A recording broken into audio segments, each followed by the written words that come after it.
Assalamualaikum warahmatullahi wabarakatuh. Alhamdulillah, salatu wassalamu ala rasulullah Sayyidina wa maulana Muhammadin abdillah. La hawla wa la quwata illa billah. Amma ba'd. Para pendengar setia Radio Dais dan juga para pemirsa MAJT TV dimanapun Anda berada. Alhamdulillah, segala puji milik Allah Subhanahu wa taala. Salawat dan salam kita curahkan ke junjungan Nabi besar kita Nabi Agung Muhammad sallallahu alaihi wasallam yang senantiasa selalu kita harapkan syafaatnya kelak di hari yaumul kiamah. Para pendengar dan juga pemirsa dimanapun Anda berada, kali ini kajian sore hadir dan saya Arka akan memandu acara di kesempatan sore hari ini dan sudah hadir di tengah-tengah kita bersama Ustadz Muslihin LCMA. Kita sapa. Assalamualaikum Ustadz. Waalaikumsalam warahmatullahi wabarakatuh. Kabarnya baik ya? Alhamdulillah. Alhamdulillah. Semoga juga bagi Anda semuanya kaum muslim yang saat ini sedang kurang enak badan, yang lagi sakit, semoga lebih baik lagi dan diangkat semua penyakit Anda semuanya oleh Allah Subhanahu wa taala. Amin ya rabbal alamin. Untuk kajian di sore hari ini cukup menarik sekali dengan pembahasan setiap hari Sabtu, yaitu fikih kontemporer. Tema yang akan disampaikan atau diangkat di kesempatan sore hari ini adalah mengenai cipika-cipiki nih kepada mertua. Nah, seperti apa hukumnya nih? Jadi nanti bagi Anda yang ingin bertanya silakan di 082133670000 ataupun live-nya di 0246746352. Waktu sepenuhnya kita berikan. Moga silakan Ustaz. Bismillahirrahmanirrahim. Alhamdulillahilladzi hadana lihada wa ma kunna linahtadiya laula an hadanallah. May yahdihillahu fala mudilla lahu wa may yudlilhu fala hadiyalah. Wa asyhadu an la ilaha illallah wahdahu la syarikalah wa asyhadu anna sayyidana wa nabiyyana Muhammadan abduhu wa rasuluhu la nabiyya ba'dah. Allahumma sholli wa sallim ala sayyidina maulana Muhammadin wa ala alihi wa ashabihi wa man tabi'ahum bi ihsanin ila yaumiddin. Amma ba'du. Para pendengar Radio Dais dimanapun Anda berada, para pemirsa MAJT TV, para pendengar Radio Gaul, para pendengar dan pemirsa semuanya yang dirahmati oleh Allah. Alhamdulillah di sore hari ini kita dapat saling sapa kembali dalam keadaan sehat walafiat. Semoga semuanya kita para pendengar dan pemirsa senantiasa diberikan rahmat dan taufik dan hidayah oleh Allah Subhanahu wa taala. Semoga kita semuanya senantiasa dimudahkan segala urusan kita, diberikan kemudahan segala hajat, dan semoga yang sakit semoga senantiasa disembuhkan oleh Allah Subhanahu wa taala. Amin Allahumma amin. Para pendengar dan pemirsa semuanya, pada sore hari ini atau kesempatan kali ini kita membahas atau mengangkat tema yaitu cipika-cipiki atau ciuman pipi mertua. Nah, secara dalam kenyataan itu adalah apa? Ya banyak kasus ya. Kasusnya adalah misalnya satu, yaitu ada mertua yang mungkin masih muda, ada yang mertua yang mungkin sudah tua renta, misalnya. Itu yang pertama. Jadi ada yang kedua, ada mertua yang memang masih menggoda ya bahasanya ya. Ada pula mertua yang mungkin sudah sudah tidak menarik sama sekali ya. Ada yang mungkin mertua, terus kasusnya lagi adalah ya ada yang mertua yang pada intinya itu masih memunculkan syahwat ya. Ada yang mungkin tidak karena sakit atau dan sebagainya. Nah, satu adalah kita perlu tekankan, yang pertama adalah bahwa mertua itu adalah mahram. Mahramnya adalah mahram mu'abbad ya. Jadi ada kemahroman itu adalah mahram mu'aqqad, terbatas oleh waktu, ada mahram mu'abbad selamanya. Nah, mahram mu'aqqad itu siapa? Contoh, siapa itu mahram mu'aqqad? Yaitu misal adalah kakak atau adik perempuannya sang istri. Jadi istri punya mbak atau punya adik perempuan. Nah, ketika dia menikahi istrinya tersebut, Iya. maka haram baginya menikahi mbaknya atau adiknya. Jadi haram baginya menikahi mbak atau adiknya. Nah, akan tetapi ketika misalnya dia cerai atau berpisah, maka selesailah keharaman bagi kakak atau adiknya. Boleh menikahi mbaknya atau boleh menikahi adiknya. Nah, ini namanya mahram muakkad ya. Mahram terbatas oleh waktu. Iya, iya. Nah, jadi mbak atau adiknya sang istri ketika dia masih menjadi istrinya itu haram mbak dan adiknya. Tapi kalau mungkin cerai atau mendelalah istrinya meninggal, maka boleh ini bagi seorang suami ini menikahi mbak atau adik perempuannya istrinya. Nah, ini namanya mahram muakkad, yaitu terbatas oleh waktu. Ada masanya. Ada yaitu mahram muabbad. Mahram yang selamanya, yaitu yang pastinya adalah ibunya, anaknya perempuan dan sebagainya. Kalau dalam Al-Qur'an kan disebutkan ya, hurrimat alaikum ummahatukum wa banatukum wa akhwatukum wa ammatukum wa khalatukum wa banatul akhi wa banal ukhti wa ummahatu nisaikum. Ada ya itu. Wa ummahatu nisaikum. Ada yaitu ibunya istrimu. Ya. Di situ dikategorikan sebagai adalah yaitu mertua ya. Ummahatun nisaikum, yaitu ibundanya istrimu. Ibundanya istrimu itu disebutkan dalam Al-Qur'an, sehingga mertua perempuan atau yang laki-laki bagi istri itu adalah mahram. Nah, mahramnya adalah kalau di sini adalah muabbad, yaitu selamanya. Dalam artian apa? Ketika seorang suami istri kok misalnya adalah di tengah jalan meninggal salah satunya atau berpisah, itu mertua masih selamanya menjadi mahram. Ini mertua masih selamanya menjadi mahram. Ini yang mungkin yang berbeda ya di kasus di lapangan ya. Karena kasus di lapangan ya kalau sudah cerai ya sungkan mungkin atau atau sudah meninggal misalnya ya sungkan untuk silaturahmi dan sebagainya, atau enggak begitu nyambung dan sebagainya. Tapi sejatinya ini adalah muabbad, yaitu selamanya. Dalam artian bagaimana ketika istrinya kok delalah meninggal atau bercerai, seorang laki-laki ini sama sekali tidak boleh menikahi ibunya. Menikahi bahasanya adalah mertuanya, itu tidak boleh. Nah, seorang laki-laki tidak boleh menikahi mertuanya, itu sama sekali tidak diperbolehkan.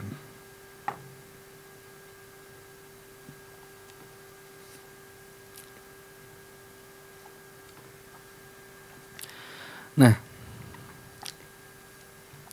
kembali kepada seorang ini ya. Tadi dikatakan dalam Al-Qur'an hurrimat alaikum ummahatukum wa banatukum, terus sampai selanjutnya wa ummahatun nisaikum, ibundanya istri kalian. Itu adalah mahram. Nah, kita akan membahas sebatas berapa atau sebagaimana keadaan antara mahram dan tidak mahram.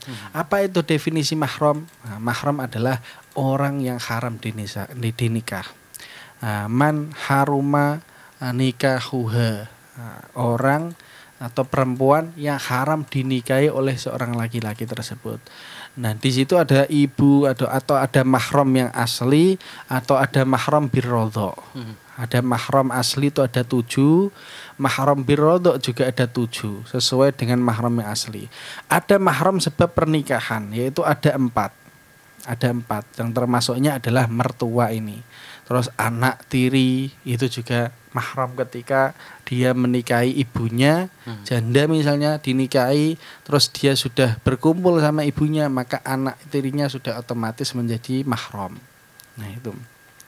Nah, di antaranya adalah tadi mertua. Nah, sebatas apa yang haram dinikah oleh seorang suami atau seorang laki-laki kepada mertuanya dan sebagainya.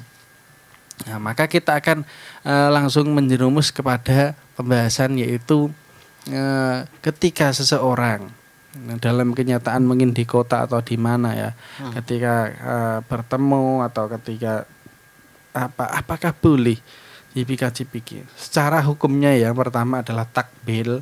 Hukum daripada seseorang itu cipika-cipiki secara umum.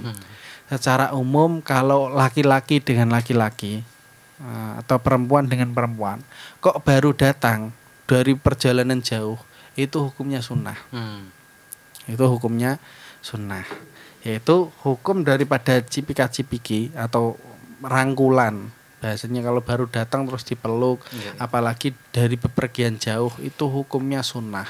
Sunnah bagi siapa? Bagi laki-laki ketemu laki-laki, perempuan ketemu perempuan. Lah ini kan bersilang antara laki-laki dengan perempuan yang ya di situ bisa dikatakan mahram, tapi adalah sebagai mertua. Kalau orang tuanya aslinya masih semuanya normal ya, atau adiknya masih normal. Nah, tapi kalau mungkin mertuanya yang di situ adalah notabene mungkin pengantin baru atau apa, itu kan masih menjadi pertanyaan lah. Nah, tapi ini kan yang akan kita bahas, bagaimana hukumnya ketika seseorang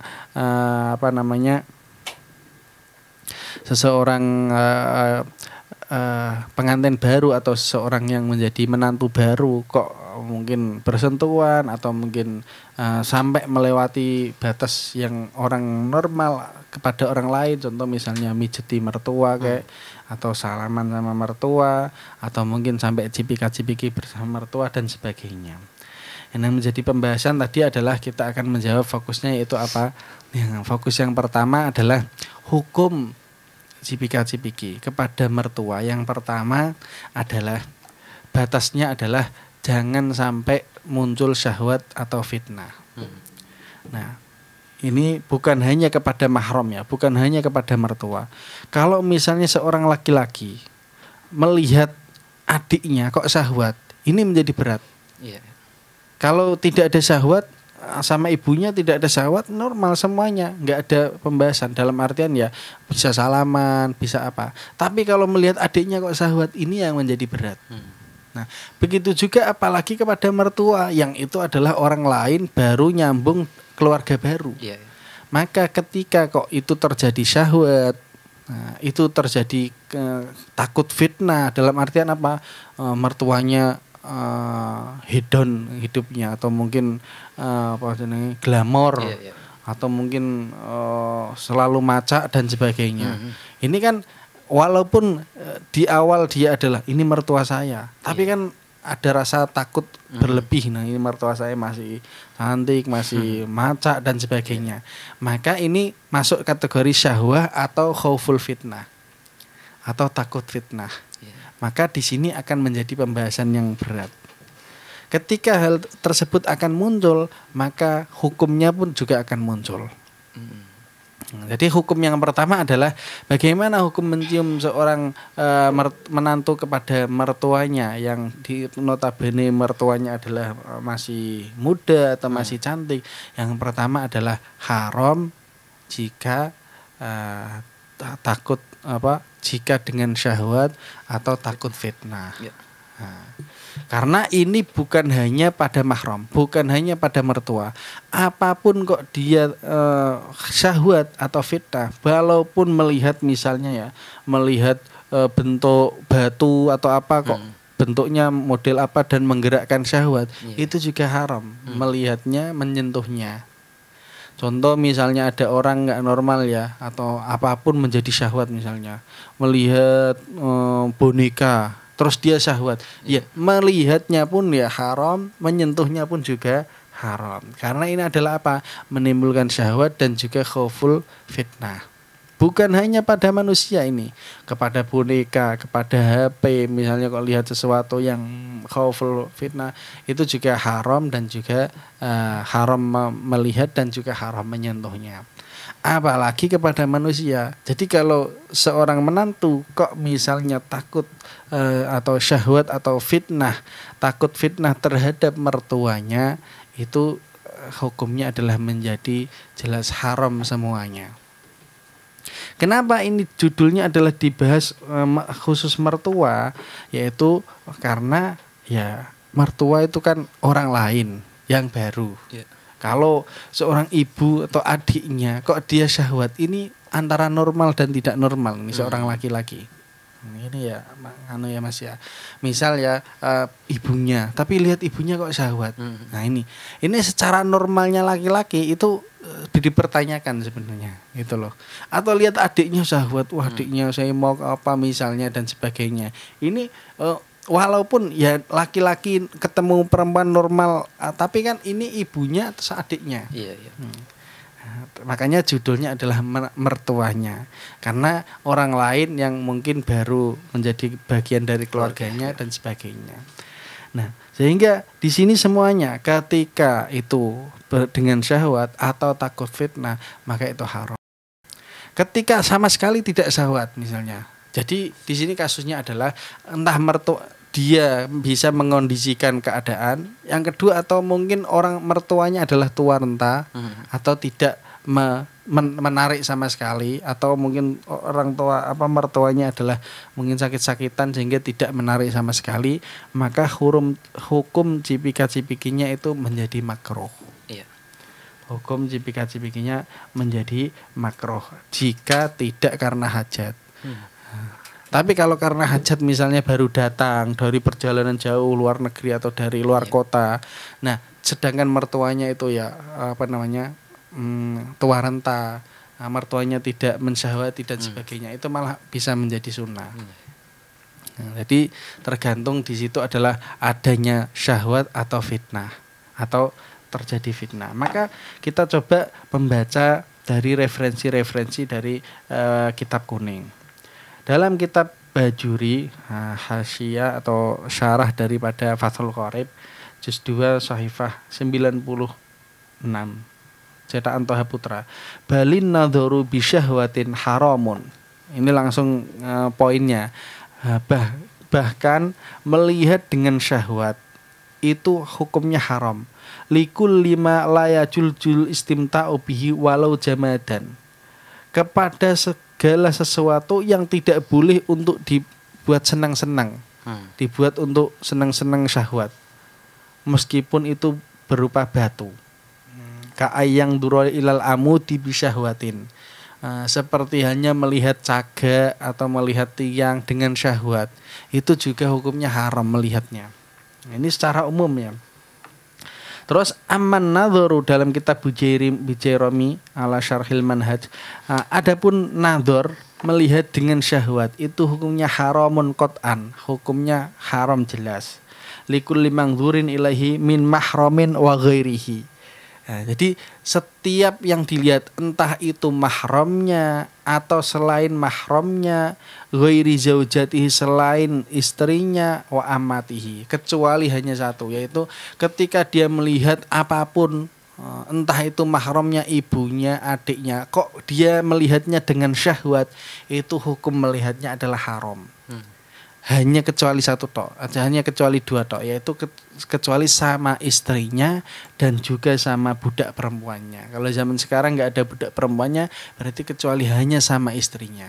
Ya, itu saja. Melihat apapun, mertua, melihat adiknya, ibunya, kok dengan syahwat, kok dia tertarik dengan lengkuk badannya atau tertarik dengan wajahnya, padahal itu ibunya sendiri atau mertuanya, maka itu hukumnya melihatnya haram. Nah, menjadi bahaya jadinya dalam satu rumah, tapi tertarik melihat mertuanya, ini menjadi bahaya.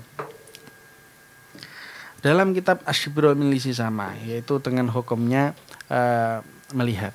Nah, ada yaitu waqad yahrumu, hasyiah al-Bujairimi, yaitu langsung menyentuh mahramnya.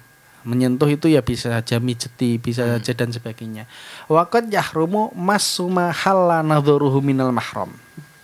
Terkadang itu haram hukumnya, yaitu menyentuh sesuatu yang halal dilihat. Tadi kalau melihatnya tidak pakai syahwat, Contoh ibunya, adiknya, mahramnya, atau mungkin orang lain misalnya, atau mungkin enggak begitu mahram deket ya, budinya, bulinya. Itu kan halal dilihat karena dia mahram. Nah, terkadang itu menjadi haram menyentuhnya atas apa yang halal dipandangnya. Yaitu apa? Kabatnya, seperti perutnya. Min fauqis surah warijlah, dari perut sampai ke bawah, sampai kakinya. Dan watak biluha, menciumnya. Bila hailin, dengan tanpa penghalang, li ghairi hajatin, dengan tanpa hajat, wala syafaqatin, dan karena tidak kasih sayang. Ada berarti mencium karena kasih sayang.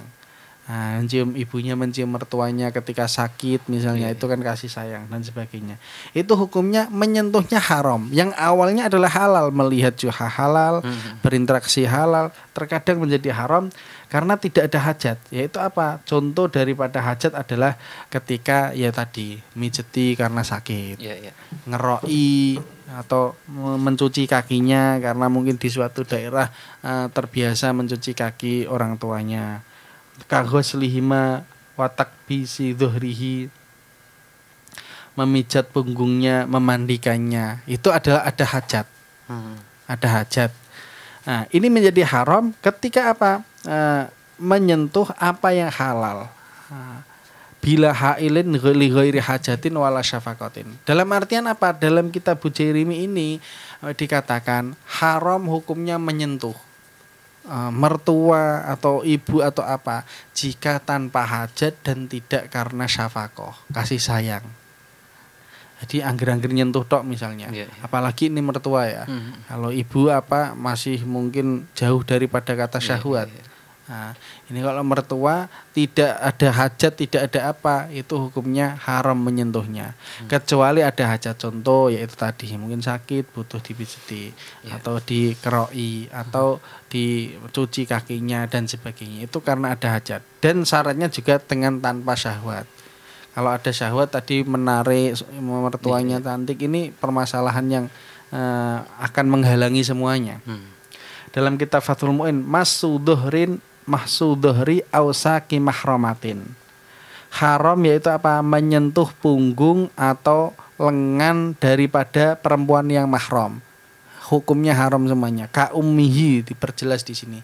Seperti ibunya, wa bintihi anak perempuannya, wa aksihi dan sebaliknya.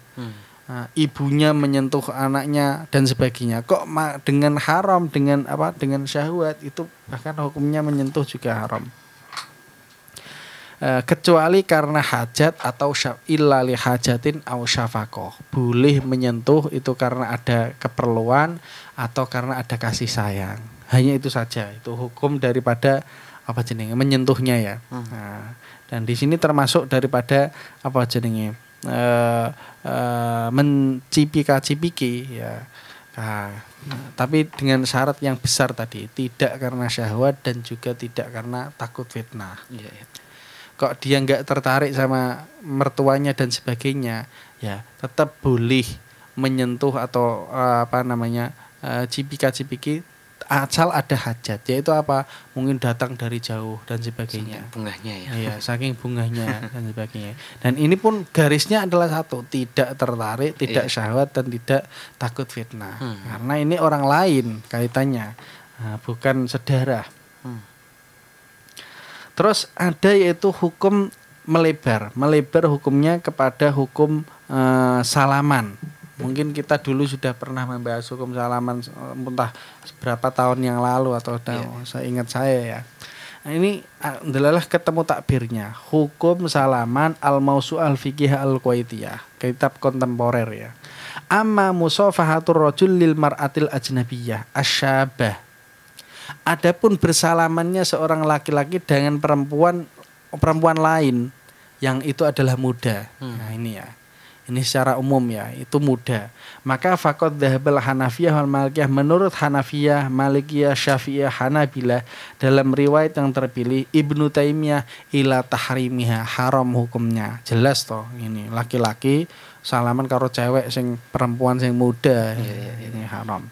Wa qayatul Hanafiyah at-tahrim ada sebagian ulama Hanafiyah itu menambahkan penjelasan haramnya itu jika perempuannya itu adalah menarik. Jika perempuannya itu masih ada daya tarik. Kalau perempuannya itu orang tua, tulen, atau wele, atau nggak menarik sama sekali, itu menurut sebagian Hanafiyah ya boleh salaman. Ini pendapat yang agak aneh tapi kita bacakan saja. Karena kenyataannya di Indonesia ya banyak juga yang ya salaman dan sebagainya. Kenapa kita bacakan? Ya ini kaitannya juga dengan menantu salaman dengan mertua. Bukan hanya cipika-cipiki ya, menantu salaman dengan mertua. Wa qala al-Hanabilah wa sawa'un akanat min wara'i hailin ka thawbin wa nahwihi amla. Menurut Imam Abu Hanabilah dipertegas meskipun pakai penghalang atau tidak hukumnya tetap haram ya, sama semuanya haram.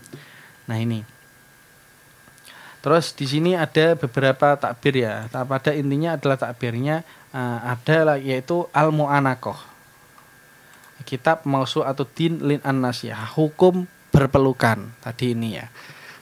Karena baru datang ketemu maka adalah pelukan atau cipika-cipiki atau pelukan. Al-mu'anaqah liman qadima min safarin. Pertama adalah al-mu'anaqah min ghairi syahwatin.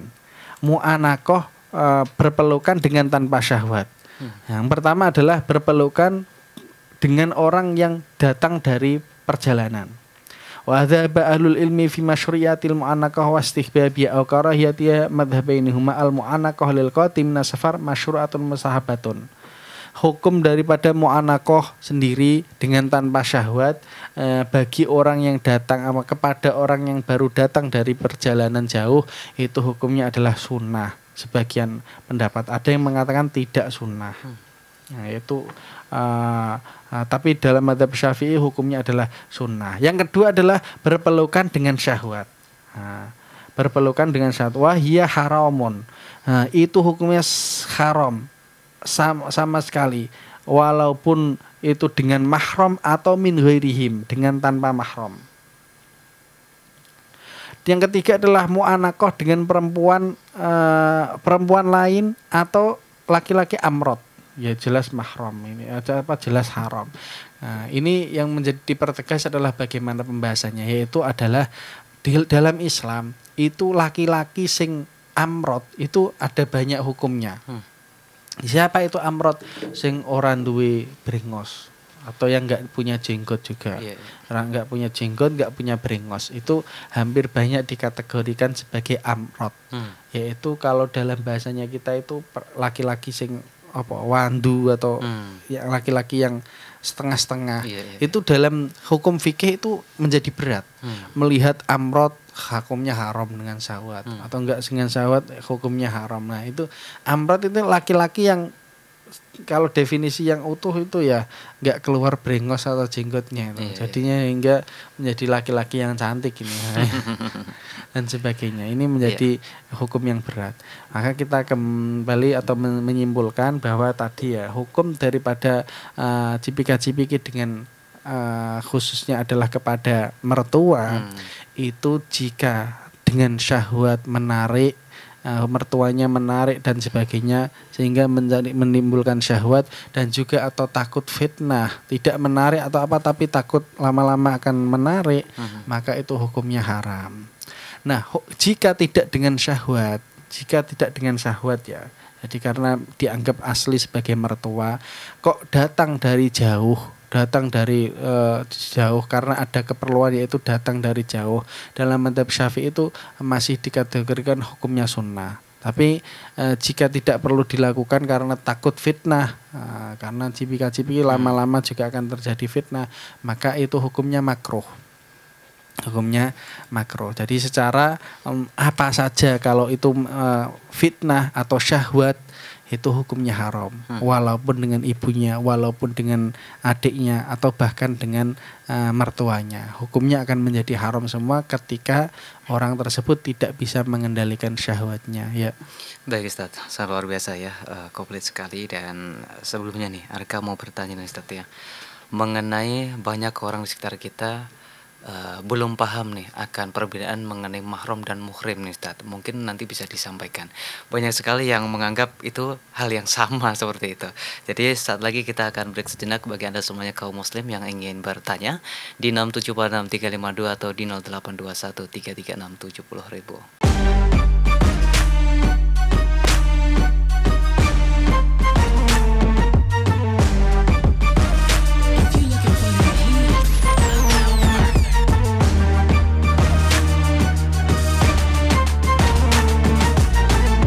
Dipancarkan dari Menara Al-Husna. Dipancarkan langsung dari Menara Al-Husna. Dipancarkan dari Menara Al-Husna. Kawasan Masjid Agung Jawa Tengah 107,9 FM. 107,9 Radio Dakwah Islam terdepan dalam dakwah dan nada.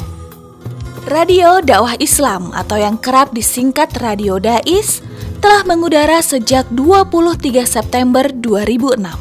Radio berfrekuensi 107,90 MHz yang bertempat di lantai 1 Menara Al-Husna kawasan Masjid Agung Jawa Tengah merupakan radio yang bukan hanya menampilkan dakwah syiar agama Islam, tapi ternyata yang lain adalah Dais menyajikan acara hiburan, pendidikan, dan informasi dengan format Islami.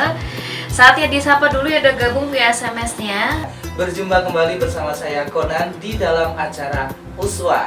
Kita akan membahas segala sesuatu yang berkaitan dengan tanaman kaum muslim. Masih dalam acara Salam Pagi. Kaum muslim, sesaat lagi kita akan bergabung dengan Masjid Agung Jawa Tengah untuk menantikan azan sholat zuhur. Senang sekali Kak Fajar pagi hari ini bisa menemani adik-adik semua dalam acara siaran anak RA.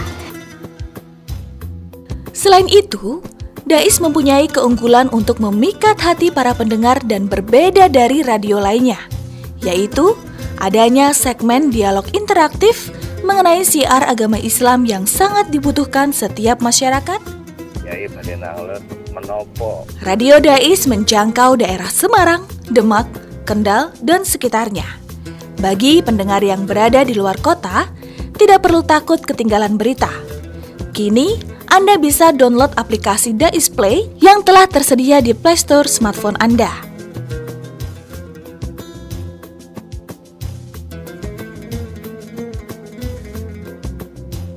Radio Dais, terdepan dalam dakwah dan nada.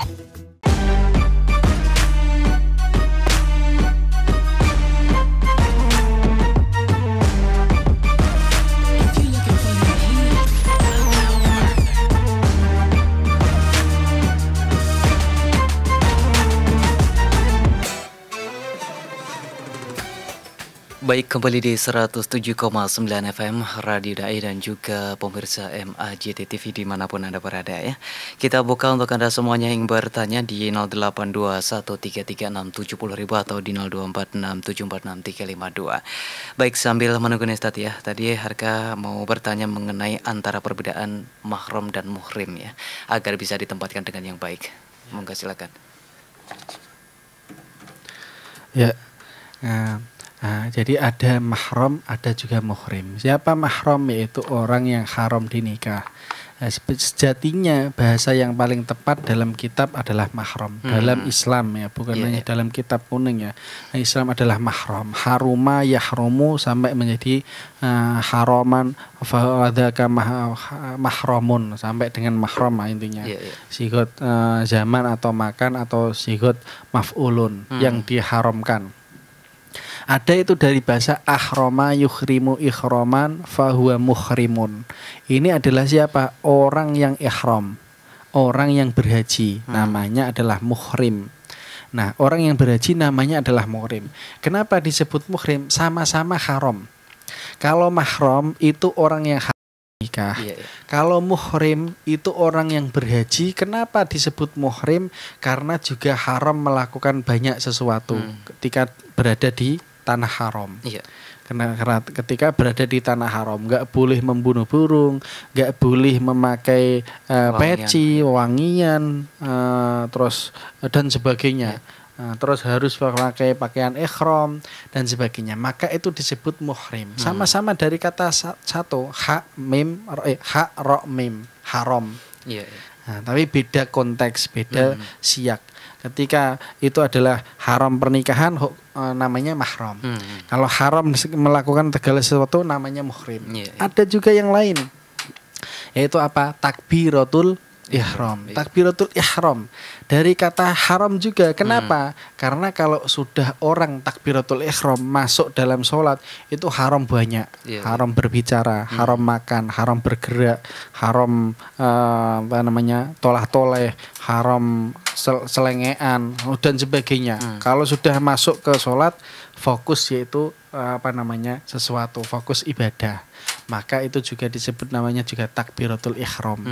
Ya hampir sama, ihram muhrim itu sama. Tapi kalau mahram itu adalah dari kata haruma yahrumu. Nah, tapi mungkin di kamus KBBI mungkin itu adalah namanya muhrim mana Mas. Ya tadi orang enggak ya akhirnya memakainya. Campur baur ya, akhirnya memakainya juga enggak muhrim dan sebagainya. Mungkin di kamus Indonesia KBBI mungkin itu adalah salah ketik juga sehingga misalnya benar pun ya berarti yang salah adalah di masyarakatnya. Kurang tepatnya di masyarakatnya itu mahram menjadi muhrim dan sebagainya ya. Baik, 6746352 atau di 0821333670.000. Assalamualaikum Ustaz. Waalaikumsalam warahmatullahi wabarakatuh. Dari Bu Titi mau bertanya, bagaimana nih cara untuk memposisikannya seorang menantu ketika masih tinggal satu rumah, kemudian timbul rasa syahwat dan fitnah ya. Bagaimana cara solusinya nih ketika sudah seperti itu? Ya, semua dalam hidup itu memang cobaan. Cobaan bukan hanya menantu kepada mertua. Cobaan kita itu dari muda mungkin. Dari muda sudah tertarik dengan perempuan, di sekolahan tertarik dengan teman, di kantor tertarik dengan teman kerja. Itu menunjukkan betapa cobaan atau kita memegang syariat itu bukan hanya di satu rumah saja, tapi di semua keadaan. Di semua keadaan. Maka ya bukan hanya mungkin masalah dengan mertua dan sebagainya. Kita ya semuanya berjuang untuk apa? Meninggalkan kemaksiatan. Di antaranya adalah menjauhi daripada minuman keras, menjauhi daripada kekerasan, menjauhi menyakiti orang lain. Semuanya adalah berjuang. Nah, ketika kita berada di posisi seperti itu, ya hampir sama. Kita berada di mungkin posisi yang lain, bukan hanya di rumah ya. Di sekolahan tertarik sama teman, di kantor tertarik sama teman kerja dan sebagainya. Dan itu semuanya posisinya sama. Sama-sama harus berjuang menahan diri untuk tidak jatuh dalam keharaman. Sama. Untuk tidak jatuh dalam keharaman. Ya mungkin berat usaha di rumah, ya di kantor pun berat, setiap hari ketemu juga. Ya, di kantor pun berat. Maka ya semuanya adalah hidup adalah perjuangan. Siapa yang bisa melewati masih tetap taat di jalan Allah Subhanahu wa taala, maka insya Allah pun dia akan akan mendapatkan posisi yang terbaik di sisi Allah. Nah, karena apa? Karena iman itu menjadi sempurna dan tidak sempurna itu dengan adanya cobaan. Nah, bukan dengan Allah menentukan cobaan, bukan. Nek orang dalam keadaan posisi neng tengah sawah atau apa, dia dalam keadaan ibadah, posisinya dia adalah abid. Ya wis beribadah gitu aja lah ya. Ahli ibadah. Tapi ibadahnya dia itu belum tentu menjadi sempurna ketika kumpul sama orang lain. Diuji coba sama Allah. Diuji coba sama Allah. Dalam kisah kan ada itu ya. Kisahnya Harut dan Marut. Itu kisah terjadi ketika dalam Al-Quran disebutkan ya. Ada Harut dan ada Marut. Siapa itu? Malaikat. Yang awalnya malaikat protes. Protesnya gimana? Ini laporan catat amalannya manusia itu gimana kok merah semua, hampir semuanya merah. Akhirnya Gusti Allah mengatakan, mungkin kalian nek tak dadekno seperti manusia yang punya syahwat, sama saja. Akhirnya nggak bisa ya Allah, kita akan insya Allah bisa kuat dan sebagainya. Maka diutuslah malaikat dua, yaitu namanya Harut dan Marut. Satunya mundur. nggak kuat. Nah, tinggal dua ini. Akhirnya apa? Ya itu tadi, dijadikanlah manusia sebagai seorang hakim, digodalah dengan perempuan sama. Nah, akhirnya apa? Tidak kuat. Nah, Harut dan Marut itu dikisahkan dalam atau disebut dalam Al-Quran. Kisahnya bisa disebut di tafsir-tafsir Al-Quran. Ya itu sama, semuanya adalah dengan perjuangan. Ada namanya siapa kalau Barseso, kalau dulu ya terkenalnya Barseso, yang tergoda juga dengan perempuan. Ada juga namanya Bal'am bin Ba'uro. Bal'am bin Ba'uro yang dalam tafsir Quran disebut dalam ayatnya apa? Ing tahmil alaihi yalhath au tatrukhu yalhath. Jadi lidahnya itu menjalur seperti halnya kambing. Seperti halnya anjing. Menggonggong juga menjalar, tidak menggonggong ya menjalar. Kenapa dia sama tergoda dengan istri yang cantik sehingga dia mendoakan Nabi Musa. Nah, jadi semuanya itu adalah cobaan dan godaan. Maka bagaimana solusinya? Ya sebisa mungkin untuk pindah rumahnya. Ya sebisa mungkin. Ya karena ini adalah dalam satu rumah. Itu kan yang paling ideal. Ideal yang pertama adalah apa? Diusahakan dengan cepat. Ya kalau tidak apa ya. Sekarang kan juga ada talangan beli rumah atau apa, perumahan KPR juga ada. Nah, sebisa mungkin bagaimana mempercepat untuk apa? Untuk pisah daripada mertua ya. Yang kedua adalah bagaimana? Ya yang kedua tidak banyak berinteraksi dengan mertua. Bisa kok biasanya tapi ya setiap rumah kan berbeda-beda ya. Ada yang mungkin rumah menantu dan anaknya ditaruh di depan kamar. Kamarnya itu aksesnya langsung keluar. Tidak harus melewati. Ada yang ya pertanyaannya kan ini rumahnya kecil Ustaz ya. Semuanya punya pertanyaan juga itu. Semuanya punya pertanyaan. Ini rumahnya ya kalau tidak banyak berinteraksi dengan mertua bagaimana? Ya itu tadi ya semuanya perjuangan. Perjuangan menjaga keimanannya masing-masing. Ketika dia lolos, insya Allah juga akan lulus. Tapi ketika dia tidak lolos, ya insya Allah akan ya semoga saja bisa lulus gitu. Amin. Baik, ada yang bertanya lagi nih Ustaz ya. Dari Pak Yanto mau bertanya, izin bertanya nih. Apakah benar menyentuh mertua itu tidak membatalkan wudu? Dan ketika menyentuh mertua non muslim, apa yang dinamakan bagaimana, apakah batal atau tidak? Iya. Yang pertama tadi adalah ini kaitannya juga bukan hanya haram dinikah ya. Jadi ketika menjadi mahram itu hukum-hukum yang lain juga akan mengikuti. Contoh hukumnya adalah tidak membatalkan wudu. Tidak membatalkan wudu yaitu ketika menyentuh ibunya, anak perempuannya, adiknya tidak membatalkan wudu atau mbaknya.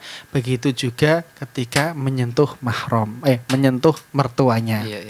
Ini yang hukum yang mungkin kita akan menganggap serodo aneh tapi nyata. Itu adalah hukum bagaimana?